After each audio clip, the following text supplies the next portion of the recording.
have a whole bunch of old phones laying around and I thought it was about time I put them to good use. For this project we need an LCD screen, so all the OLED Samsung devices are out.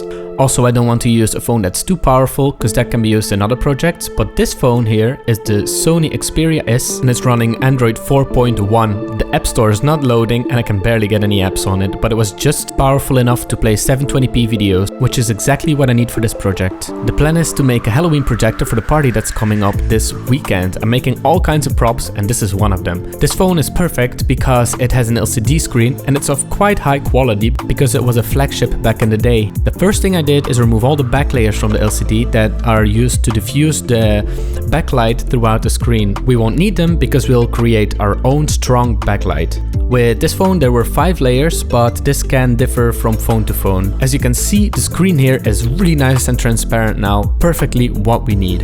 As my workbench lights I used 30 watt LEDs, but I bought one too many, so that's the one I'm going to use for this project. Here I taped it to the back of a carton square funnel, and on the inside I put aluminium tape as a reflective layer so none of the light would get lost. Next up I bought 2 Fresnel lenses from AliExpress, and those need to match the size of your screen more or less. So I put the Fresnel lens on the end of our funnel and put the phone screen over the Fresnel lens. Then I used some tape to tape the phone body to the side of the funnel.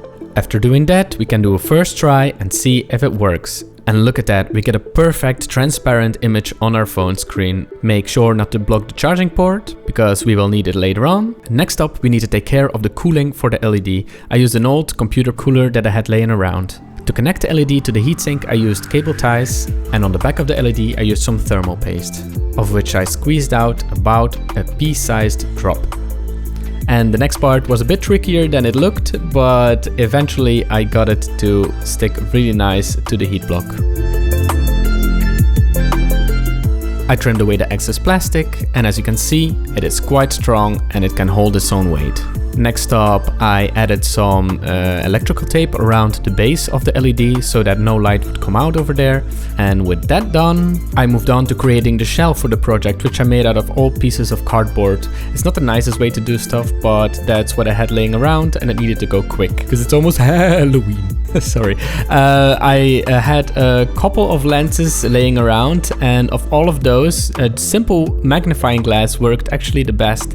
I didn't want to invest too much money into this because I'm making a whole bunch of Halloween props and it's gotten way more expensive already than I would have liked. Magnifying lens isn't the best solution, as you will see in the end. It gives a bit of a fuzzy image and it's not sharp around the corners, but for this project it's actually really nice and I could say that I even prefer it. Feel free to use a higher quality lens if you feel like it. They are also for sale on AliExpress, especially for projectors, but then you're looking at a more expensive project, which was not my goal in this case. But maybe in the future I'll design one that's completely 3D printable, because I really like how this turned out with all unused parts that I had laying around in the house.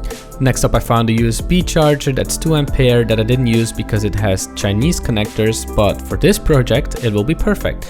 I'll just solder wires straight to the connector and then wire that up with the mains voltage of the LED power supply so that we can charge the phone and spin the fan at the same time, and I'll show you how I'll do that in a second. Next up I cut away a bit of the plastic of the mains wires coming into the power supply for the LED.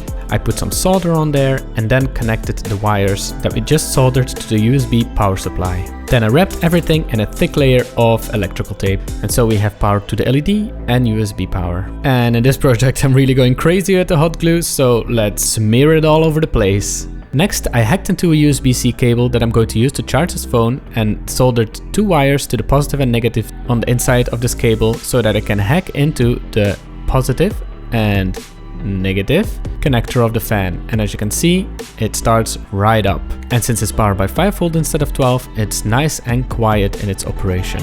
Now I can plug in the cable to the charger and we have a running fan and a charging phone at the same time. Now some cable management to have my cardboard monstrosity at least look a little bit decent. Then some final tweaks to the lid, adding some extra carton where there are still holes. That'll need some extra spray paint, and this is the lids finished. I also put some Velcro on the sides so the lids won't open on their own. Next up I used the second Fresnel lens used for focusing the image on the wall. and gave it some feet with a little bit of Velcro that you can stick wherever you want, depending on how far you want to focus the picture. It's rudimentary, but it's cheap. Hi Luna! Anyway, let's check what the power consumption is. About 19 watts. Well, that's the LED plus the USB charger, so that's definitely no 30 watt LED. Anyway, I am definitely not complaining because current energy prices and stuff.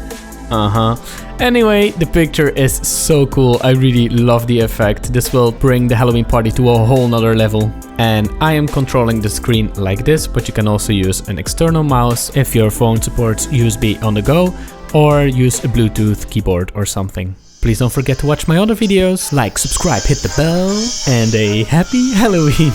Bye bye.